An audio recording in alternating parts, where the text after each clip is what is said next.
How did people go from infertility to fertility, or for men, ED to no ED? The answer to many common health problems is in your food. The science is in. A vegan diet can restore your health. Dr. Neal Barnard, author of Your Body in Balance, has the answers next on the PETA Podcast.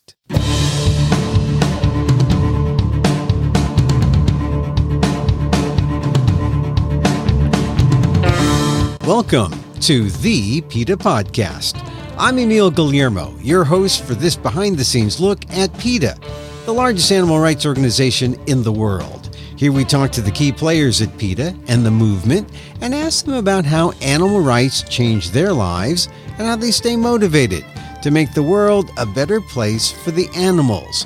On today's episode, Dr. Neal Barnard not only plays guitar on this intro music, he's a world-renowned doctor who has helped bridge the gap between nutrition and medicine. He talks of cases like the experienced health professional who thought she was infertile.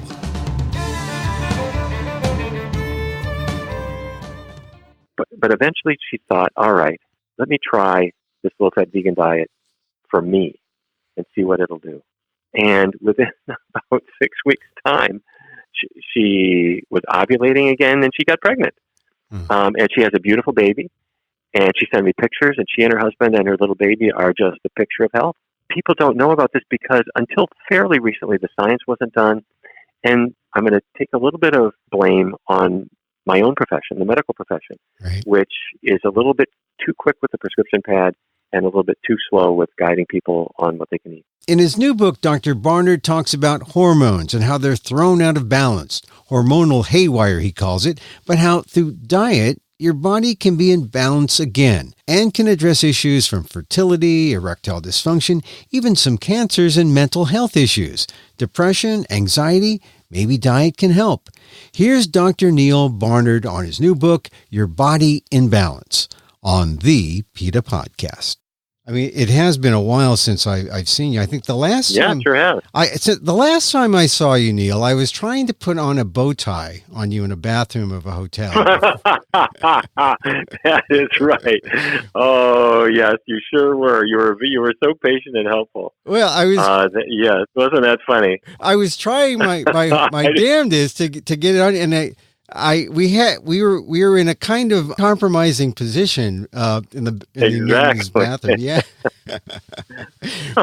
And at some point, that was funny. Yeah, and I just failed, and at some point, you just had to go out onto the stage or wherever you had to be at that time. But yes, that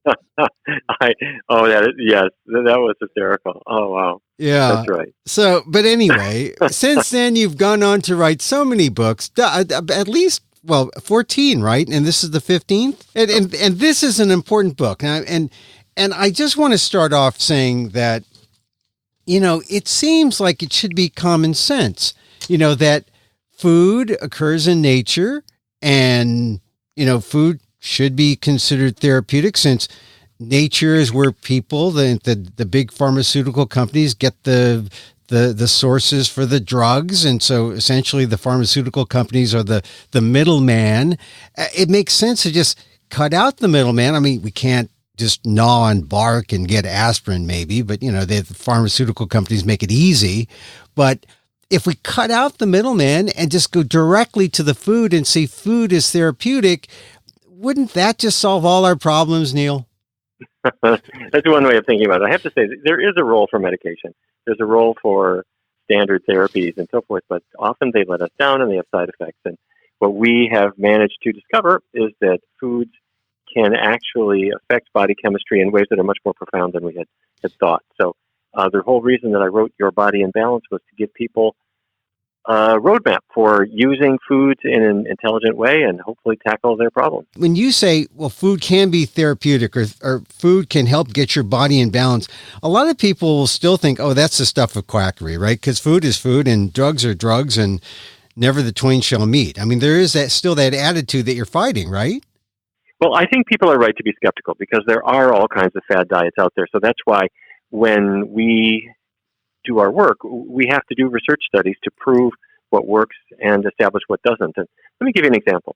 I was sitting at my desk, the phone rang, and it was a young woman who had terrible, just off-the-scale menstrual cramps. Now, a lot of women have cramps, and they thought, well, this is just part of being a woman. For maybe 1 in 10, they are off-the-scale bad, like cannot get out of bed type bad. Mm-hmm. And that's what she had. And so I thought, well, I could give her some painkillers for a couple of days, and did. But I thought, what's causing this, and how do we prevent it from happening again next month? And I remembered that foods will affect estrogens, the female sex hormones. And there are a whole bunch of different estrogens. And every month, the amount of estrogens goes up and it goes down according to a woman's monthly cycle. And researchers have been looking at how foods will affect estrogens because of breast cancer. If you could choose foods to reduce the amount of estrogens in a woman's blood a little bit, that could reduce her likelihood of developing breast cancer, or if she had breast cancer already, that could reduce the likelihood of the cancer progressing. It could save her life. So to make it short and sweet, the more that the diet is plant-based, the more the estrogens get back into balance. So I suggested to this young woman with menstrual pain, let me give you a couple of days of painkillers. But for the next month, would you want to try a diet that's two things? No animal products. And also, I want to keep oils really low. It's a very low-fat diet. And 4 weeks later, she called me back and said, I've been doing your diet. And it's amazing. My period just sneaked up on me with zero pain. She found that it was a cure, and she felt great for months, unless she would slip on the diet, and then the pain would come back. But that's just one case. So I connected with the Georgetown University Department of Obstetrics and Gynecology, and we did a study with a larger group of women, and we established how to do it and how to make it work. And we published our findings in a journal called Obstetrics and Gynecology.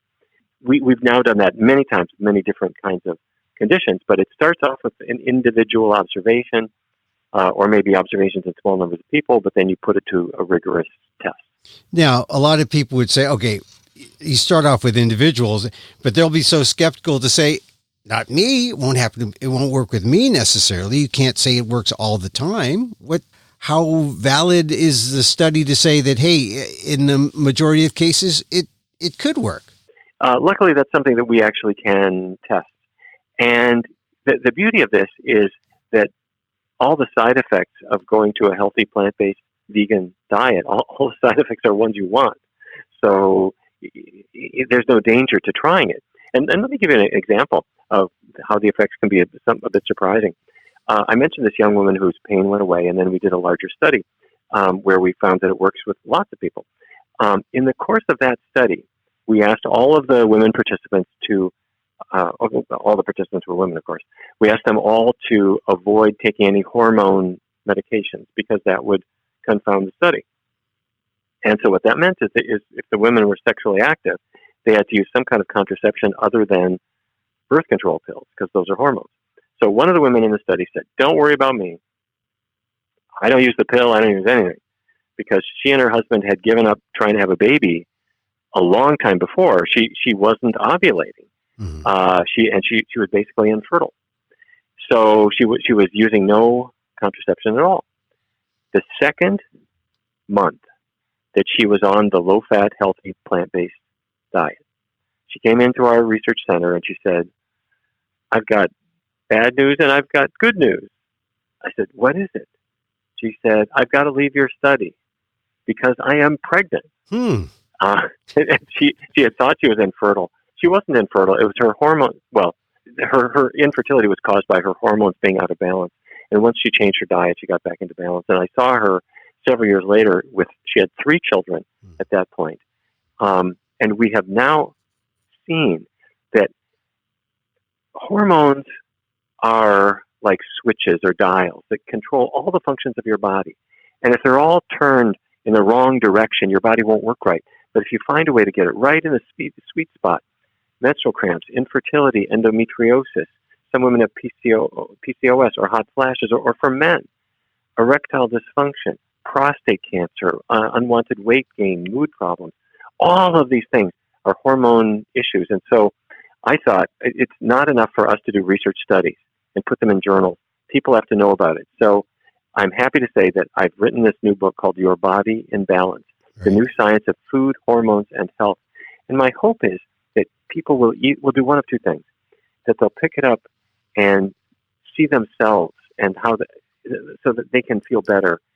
Or if they have a family member who's been suffering from a low energy because they're low thyroid or they're having side effects of medications, maybe they could lead them to a new kind of wisdom about how to choose foods in a healthy way.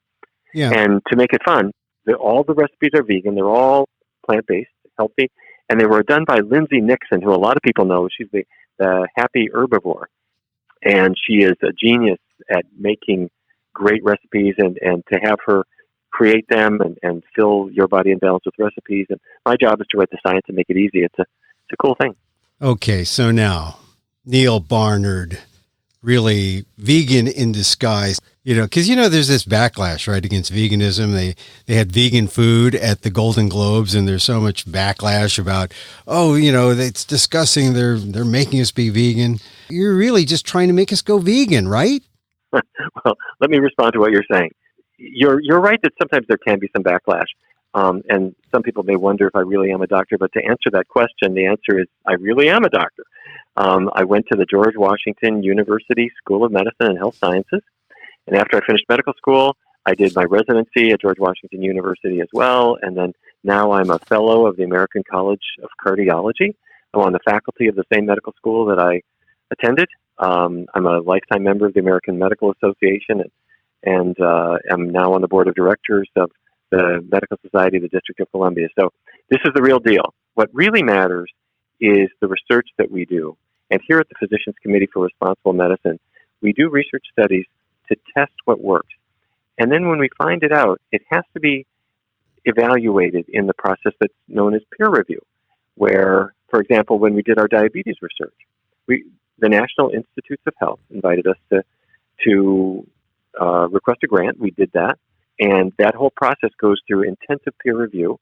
And then if they decide that your research is worthwhile, they write you a nice, generous check, which is exactly what happened. Your tax dollars at work. And we found that a healthy, low-fat, plant-based diet, you have to do it the right way and plan it appropriately, but it's not hard to do. It's the most powerful approach for reversing or improving diabetes.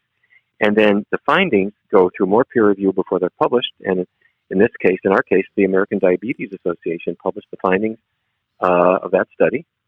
And so I think, Emil, what you're saying is right, that people are concerned. They don't want to be told things that aren't true by people who may not be qualified.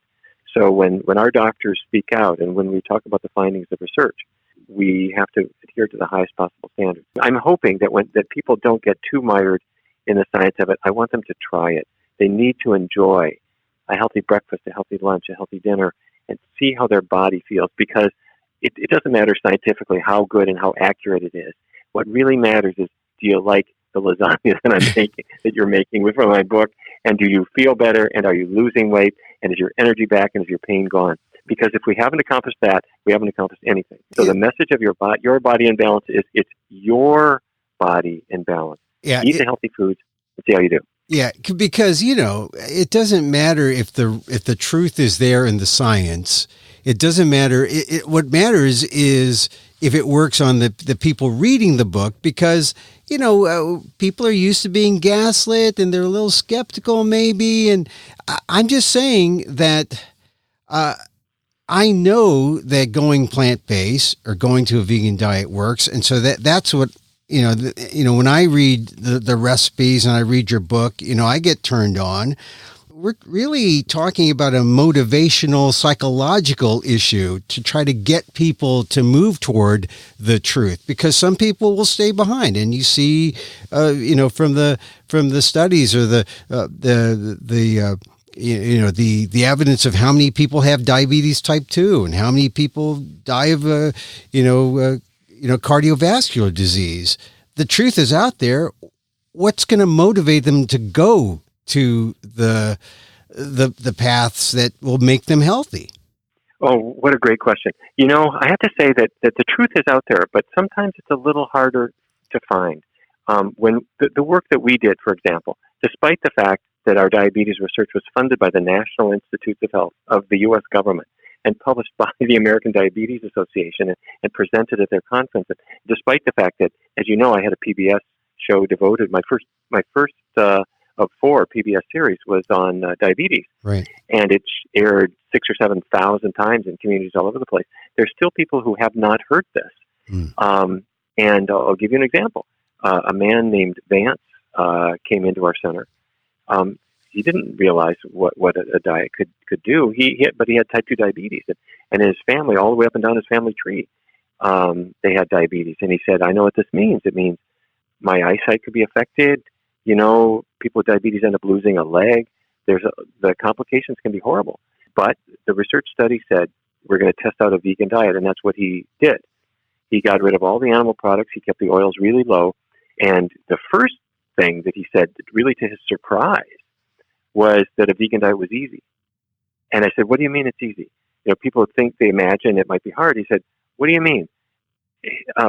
Other diabetes diets say you've got to count all your carbohydrate grams and Right. cut back on your calories and go to bed hungry. And you don't make me do any of that. You just say you're making chili. It's not meat chili, it's bean chili. Or you make spaghetti. Instead of meat sauce, put on the tomato sauce and the wild mushrooms and the artichokes. And, you know, I mean, he said this is not a hard thing. But what then happened to him is he noticed that he had gained a lot of weight over time. He was finally on the vegan diet starting to lose that weight, bit by bit by bit. And after a year, he'd lost 60 pounds. And his blood sugar came into the absolutely normal range. His private doctor said, "I've got to stop your medication." And he did. And after a year, when we did his blood testing on no medication, his blood sugar control was in the normal range that it would be when you're a 14-year-old kid. And I want to tell you something, Emil. When I was in medical school, I was taught that diabetes is not a reversible condition. Right. Once you had it forever. And here was a man in front of me in our research study who had all he had done was change his diet. His doctor could stop his medication, and he, for all intents and purposes, did not have type 2 diabetes anymore. Now, at that time, it was shocking and controversial. Nowadays, we have seen this so often that people have become quite comfortable with saying that diabetes is, in fact, a two-way street. You can get rid of it. But what you said is the most important thing, is that people have to know that. And if they do not know that a diet change can be remarkably easy, that the benefits are profound. Can I give you just one more example really quickly? And forgive me for talking so much. No, go ahead. But there's a woman named Allison. And by the way, these are real people. These are their names that I'm telling you. They've given me permission to share their experience. But Allison her story is in Your Body in Balance.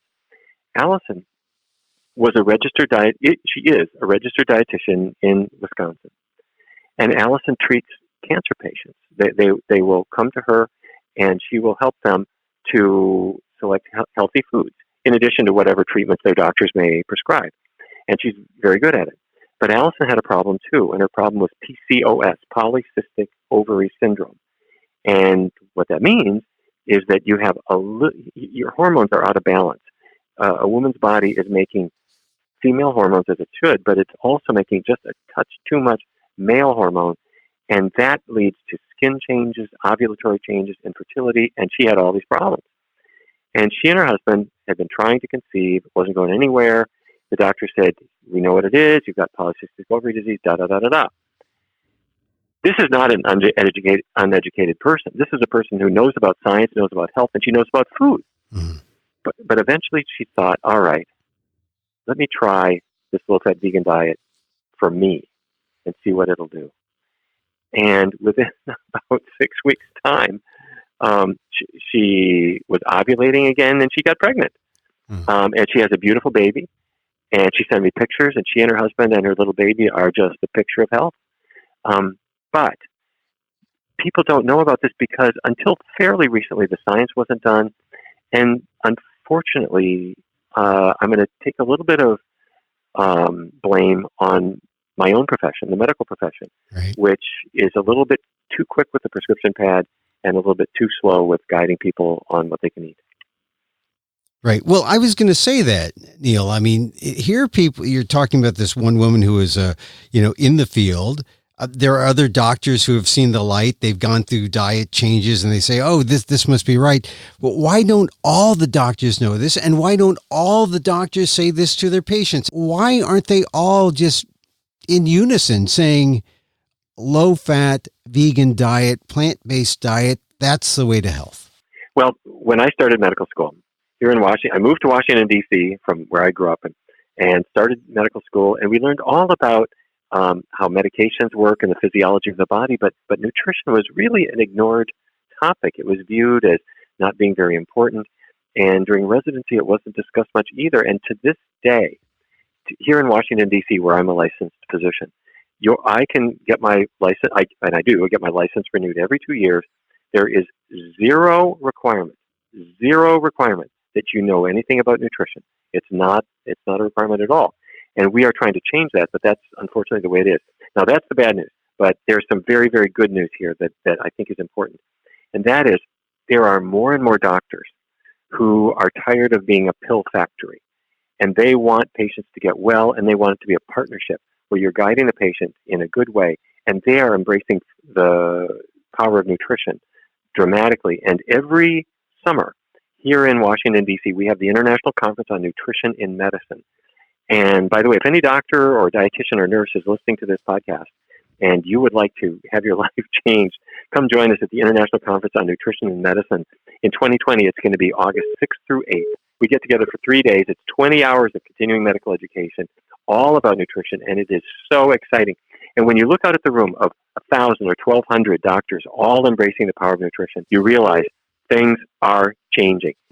The neglect of this, that is starting to end, and it's really a new day, which is good. Yeah, what I notice is I do see more doctors out there, and yet is it moving the medical community a lot or just a little? Where is it going? I mean, are people seeing the light? Yeah, I think it's moving a lot. And part of it is because there are some conditions where we really didn't have a particularly good alternative. I'll give you another one. How many people do you know who might have mood issues where they lapse into depression from time to time, or they have anxiety from time to time? And what do? They go to the doctor, and the doctor says, let me give you an antidepressant. The patient says, I don't think I want that. Let me wait. A couple months later, the patient says, all right, I'm not getting anywhere. Let me try it. And what you discover is about a third of those patients do get better. Another third don't. And there's the final third would have gotten better anyway, whether they took the medication or not. There are side effects of the medications, weight gain, sexual side effects, other things too. Now, to be clear, there is a role for medication in depression, and depression can be really dangerous. Suicide is a real issue. So we don't fool around with this. However, what has happened, there has been a change even there, and let me describe this. A number of years ago, we did a research study with the car insurance company Geico.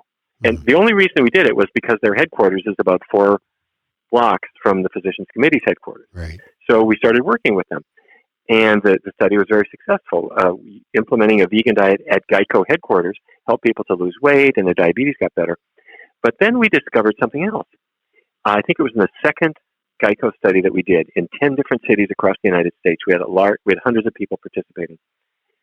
Not only did they lose weight and their diabetes improved, but we started to notice that on standardized tests, mood indicators were all improving. Depression was abating, anxiety was going away, and then we looked at how many sick days do people have, and that was diminishing too. Job absenteeism was going away. And so other researchers started looking into this, and they found that a healthy plant-based diet isn't just physically effective for physical conditions, but also for mood issues. Depression starts to get better. Now, there's all different ways of doing it. You can do it in a kind of junk food way, but if you do it with a healthy diet with vegetables, fruits, whole grains, and beans, take your vitamin B12, and lace up your sneakers, add exercise to it, that combination in some studies has been as powerful as medication. Now, different parts of it have been tested in different ways. The exercise component has been tested. The diet component has been tested. And I frankly think we need more research.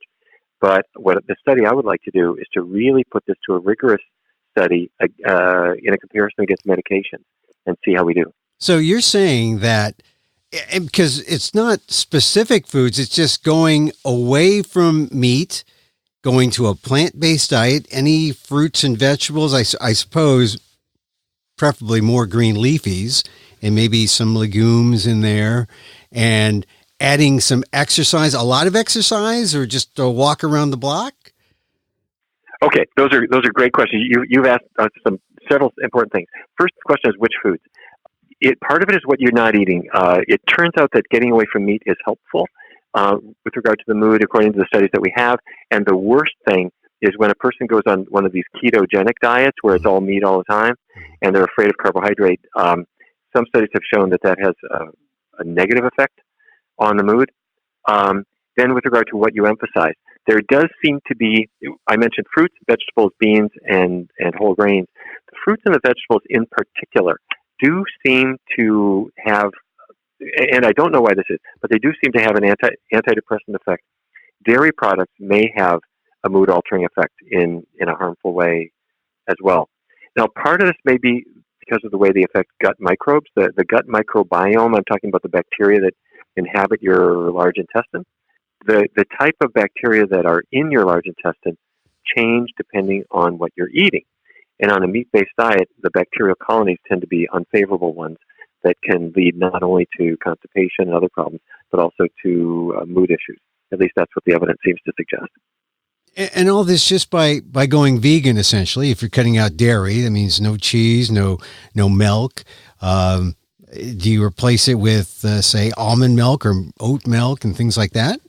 Yes, you can. And I would suggest, I always suggest that people eat relatively simply. So the more we're going to healthy, unprocessed foods. So here are my rules. Let me kind of walk you through it. Mm-hmm. 4 healthy food groups. That's vegetables, fruits, whole grains, and beans. Now, those are my ingredients. So that can mean chili, or it can mean a bean burrito, which is the tortilla is made of grains and the beans are inside. So and then vegetables or fruits on the side. But anyway, those 4 food groups: vegetables, fruits, whole grains, beans. Take vitamin B12. You don't need much. You need 2.4 micrograms a day, and it's at every drugstore and every health food store, but you do have to have it. And that combination alone will revolutionize your health. If you want to get fancy, make sure you're getting sunshine for vitamin D. If you're not getting regular sunshine, you should take a vitamin D supplement. Most doctors would say about 2,000 international units a day, something like that. And you asked about exercise? Yes. Exercise helps. And the amount of exercise, it should be, nobody knows the exact right amount, but I would argue for a half-hour brisk walk more or less every day, or if that just doesn't work in your routine, about an hour 3 times a week, something like that. But this is not weightlifting. It's more the aerobic exercise, running, dancing, tennis, jogging, or just brisk walking.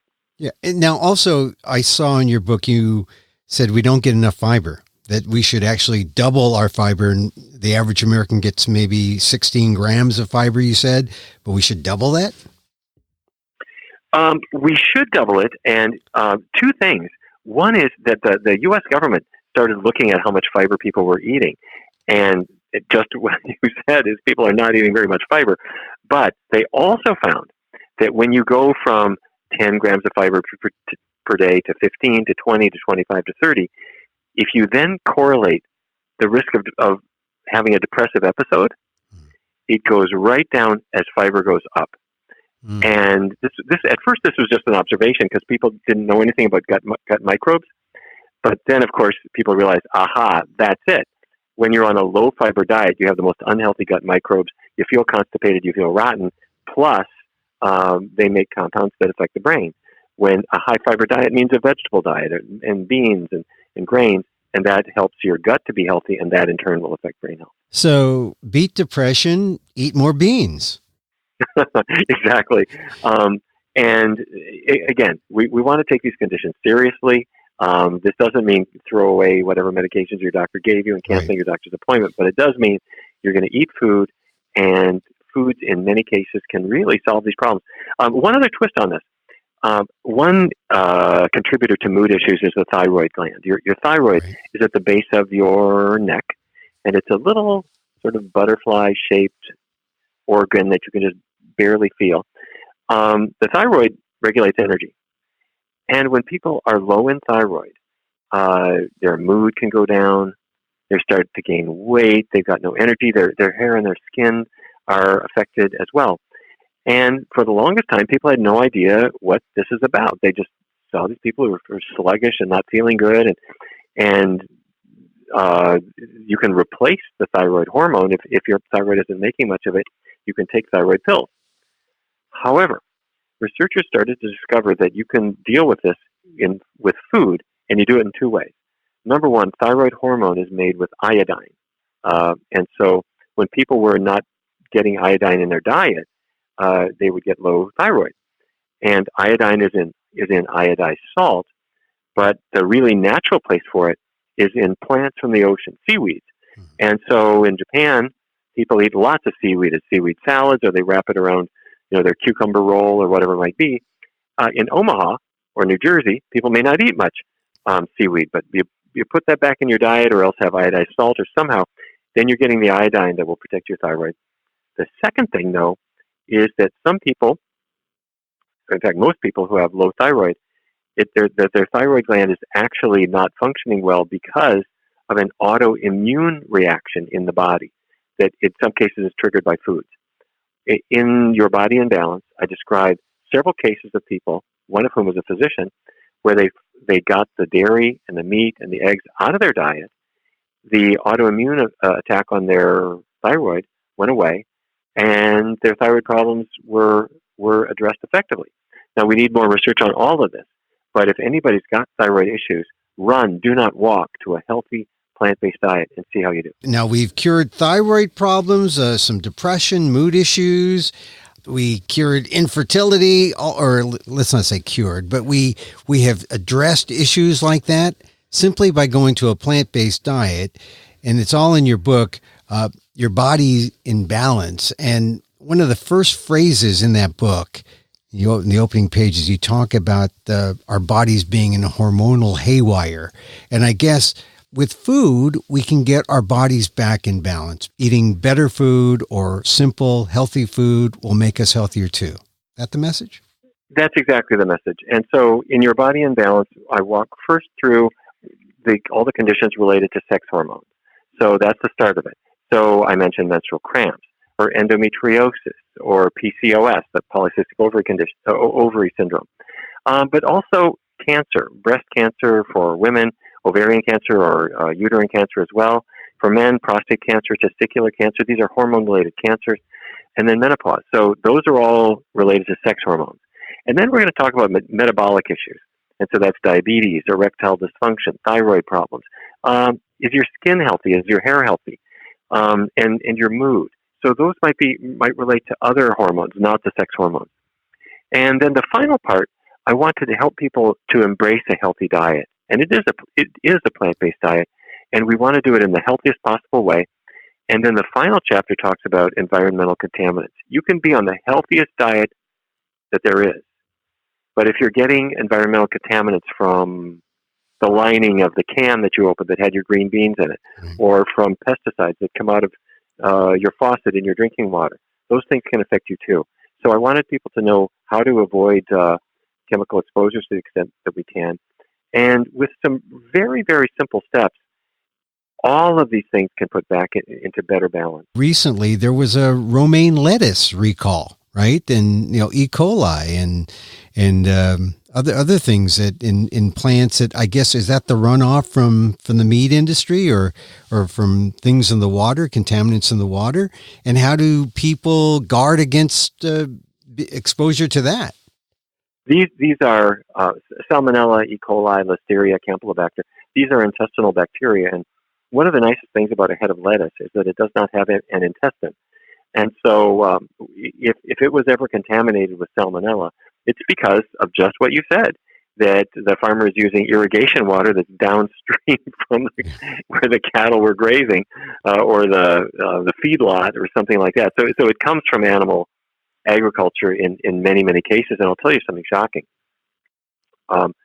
Women sometimes have urinary tract infections. Researchers have taken urine samples and you isolate the bacteria and you do the DNA fingerprint of those bacteria, you can identify exactly what type of bacteria they are, and not just the genus and species, but specific strains. Then researchers, medical detectives really, discovered the source of these bacteria. Where are they coming from? And you could have bowled people over when they found the result. A lot of people will go to the store. A mother will or a father will be going through the grocery line, and they pick up a chicken and a packet of chicken. They bring it home, and they open up the plastic wrap, and a little bit of juice dribbles out on the kitchen counter, and they wipe it off with a sponge. Chicken, not being fruit, don't actually have juice. The juice that came out was actually from the cooling, it's water from the cooling bath that was in the slaughterhouse that's filled with feces.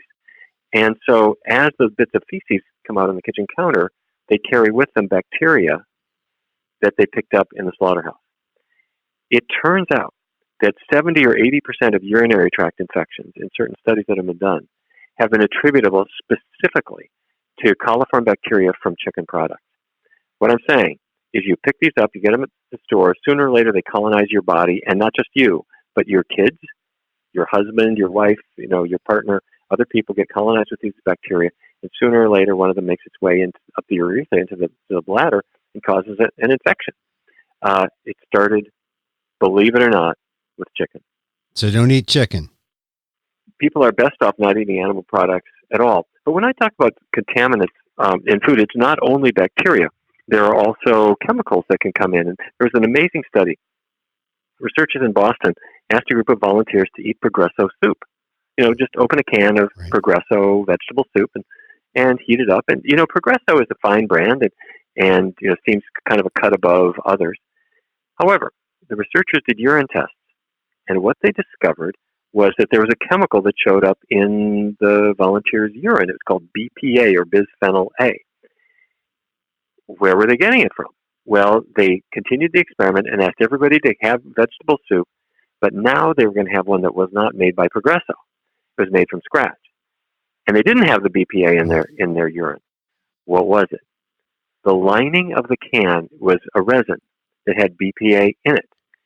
And the BPA got in their bloodstreams and then went through the kidneys into their urine. Now, BPA is a hormonally active compound that's known as an endocrine disruptor. And the scientists debate how dangerous is it, but by and large, you don't want it.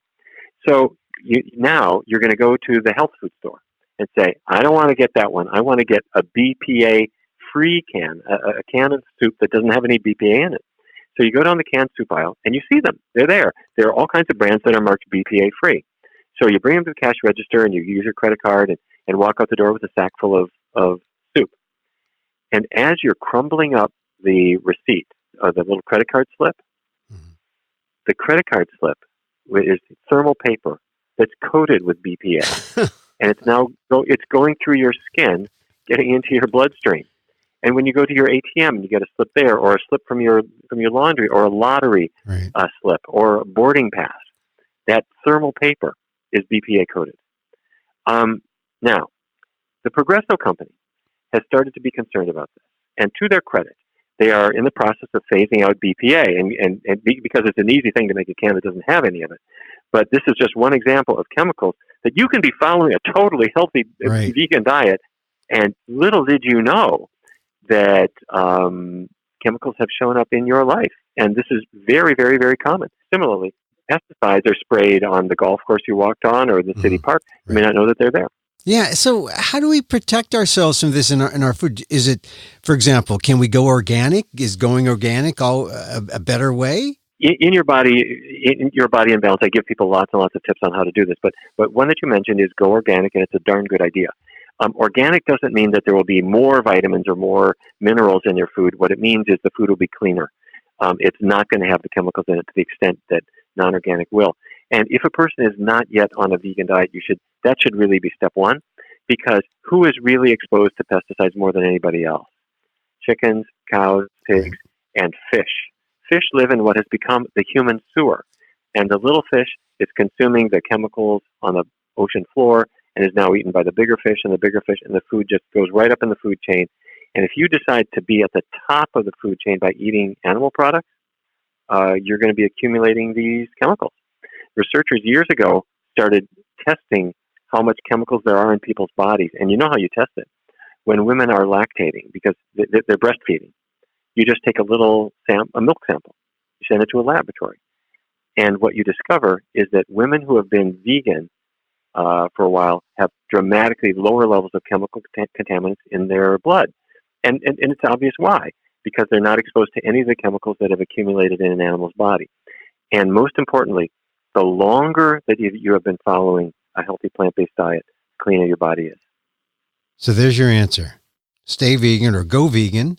Forget the animals as a food source and become healthy. You know, when I became aware that food was the number one killer, in America, I saw some study that said that, I was really alarmed because, you think, oh, smoking, that's the number one killer, or something else, something cancer causing, but it's food. It is. A lot of people would be fairly dumbfounded when they hear that, really, I think. I think so. People imagine that it's just genes and old age that cause these problems. We're not going to live forever, but your health can really rebound based on your food choices. One more tip. I promote organic agriculture regardless. I think it's always the best choice. But there are certain foods where it matters more than others. And what I mean by that is a spinach leaf is thin and fragile. And so insects are likely to attack it as it grows, and they could damage it. And so pesticides are used a lot when spinach is grown. So when you're buying spinach, buy organic spinach for sure. But on the other hand, let's say you're going to buy an avocado, for example. Mm. An avocado is big and thick, and an insect might sit on the outside, but if it takes anything out of it, it's just going to eat a little bit of the peel. Well, you're not going to eat the peel anyway. So avocado farmers tend not to use pesticides anywhere near as much as, say, spinach farmers do. So if you're having trouble finding an organic avocado, it may not matter so much. For spinach, it does. So the ones where it really matters are things like strawberries, spinach, nectarines, apples. Keep in mind, on an apple, you eat the peel. Grapes, peaches, cherries, pears, tomatoes, celery, potatoes, bell peppers, and hot peppers. That's my list where organic is really important. Take a papaya, for example. Yeah. If you take a papaya, papayas tend to be grown without pesticides for the most part, or not with very much. And it's not an issue. It's not an area where you need to have so much in the way of pesticides, because your insects have trouble creating havoc with them, and you're not going to eat the skin off the papaya anyway. Right. Same with a mango. Same with a lot of fruits. A cantaloupe, for example. A cantaloupe, you throw away the outside. So anyway, the point I'm making is it's relatively easy to make choices that have a dramatic effect on your health. And whether it's a sex hormone issue like endometriosis or cramps or other menstrual symptoms or hot flashes or thyroid issues, I'm hoping to have a roadmap that will really help people in your body in balance. And I'm hoping people will share this with others that are struggling. Well, I hope they do too. I was really fascinated by the book. And like I said, I have been really more earnest in my vegan ways, and I've lost a lot of weight. And so I'm a believer. But you mentioned something I've followed diets for years, and I think it was just within the last 10, 15 years, they mentioned the importance of insulin and controlling insulin. You mentioned it in your book as well.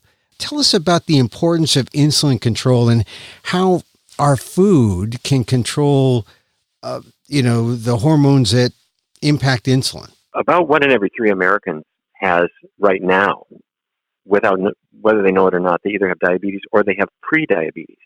And what that means is that insulin is not working right in their bodies.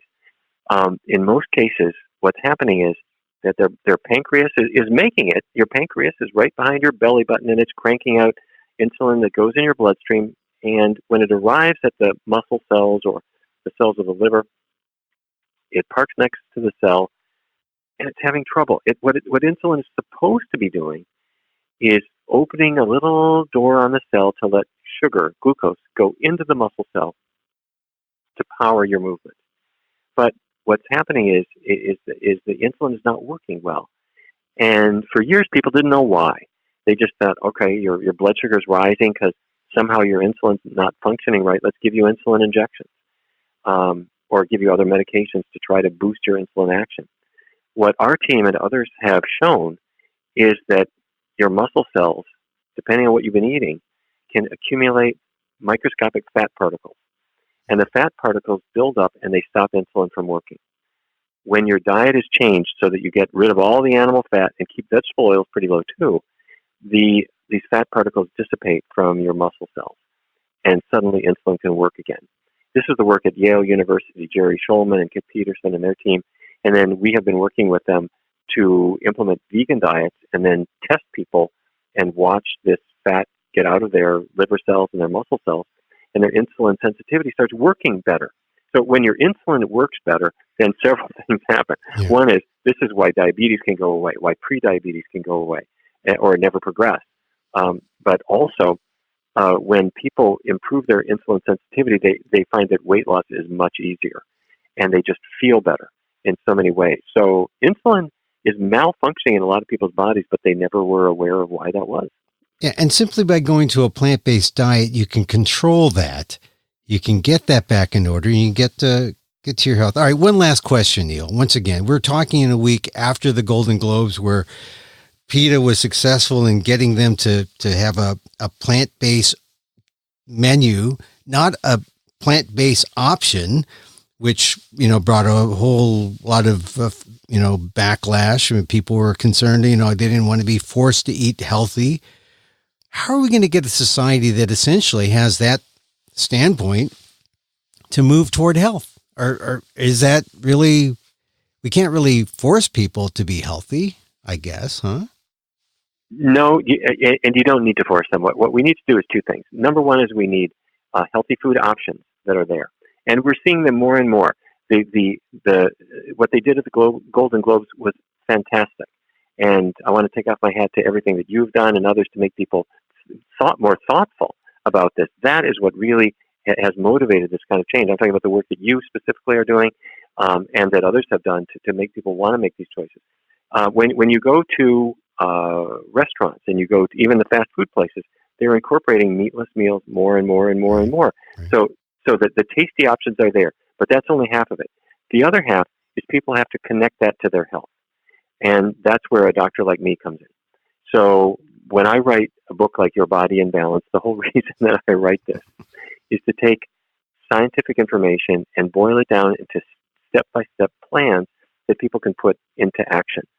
And if you have that combination of healthy food and delicious food and understanding how it can be used to protect yourself or protect your children or protect your loved ones, that's really the answer. And by the way, let me make a pitch for Lindsay Nixon. Lindsay did the recipes for Your Body in Balance. And if you want to see how to make a beautiful pizza or wrap or a noodle recipe, or she's got chocolate cupcakes that are wonderful, you wouldn't think of these as all being healthy because they're so delectable, but they are. There's no animal products in them.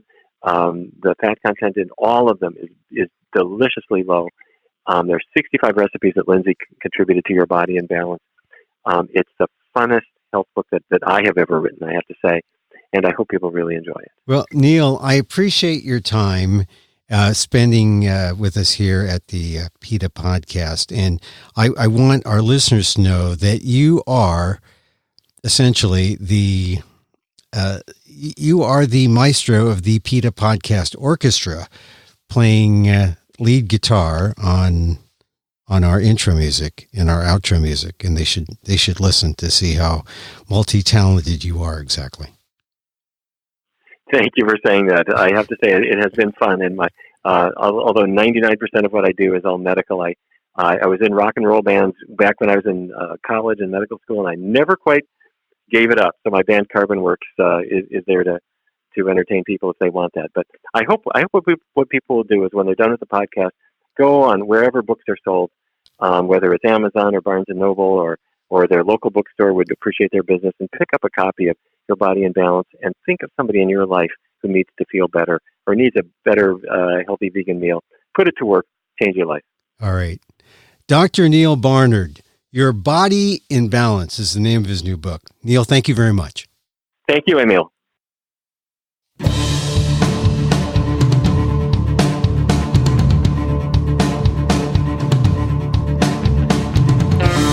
Dr. Neal Barnard with the Physicians Committee for Responsible Medicine, talking about his new book, Your Body in Balance. Go to the show notes to learn how you can pick up his new book. It's got some great recipes, and it can help you resolve to stay vegan in 2020 and beyond, especially when you see how it can have a positive impact on your health.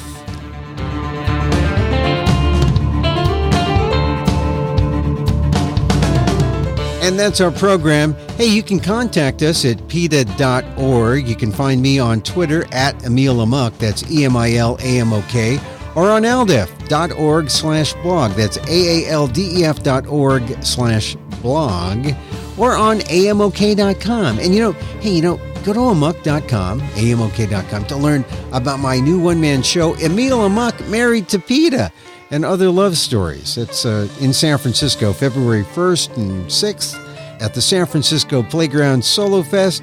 It's a fun look at speciesism, racism, ageism. Learn more at amok.com. And once again, thank you for listening. We've now done about 100 of these shows. Listen to them all at Apple Podcasts, where you can rate and review the show. Remember, it helps get the word out about the issues you care about. Or at PETA.org.